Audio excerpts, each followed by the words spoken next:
Deutschland bei großen Events ist immer gut. Und ja, die Deutschen haben, glaube ich, auch abgeliefert, haben viele Medaillen geholt, viele Goldmedaillen sogar. Germany, Augsburg, Deutschland! Ja, es hat mir riesen Spaß gemacht. Ich bin ja auch allgemein ein großer Sportfan und hier mal bei einer WM dabei zu sein in Deutschland, hier in Augsburg, hat mir echt Spaß gemacht, war sehr faszinierend, wie die ja, ins Wasser reinhacken sozusagen und das Ganze auch noch so filigran steuern können.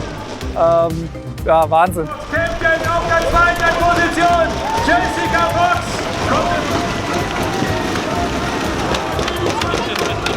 War insgesamt natürlich super stimmig, das Wetter, die Zuschauer, die Atmosphäre, die Leistung und ja, hat mir auch als Tischtennisspieler viel Spaß gemacht, hier zu sein.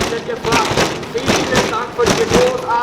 bin ja immer dafür, dass auch die Randsportarten hier in Deutschland öfters mal gezeigt werden, weil es schon super interessant, ja, wie die taktisch dann vorgehen, diese Finessen.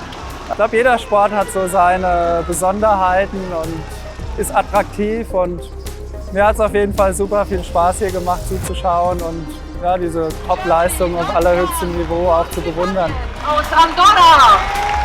Als Kupaner bin ich natürlich auch stolz, ja, so viele Nationen hier begrüßt zu haben. Ich glaube 51 waren es und hier ja, wirklich ein Fest des Sports zelebriert zu haben. Ich glaube, das war Werbung hier für die Region, für den Standort Augsburg und für den Sport auch hier in Deutschland.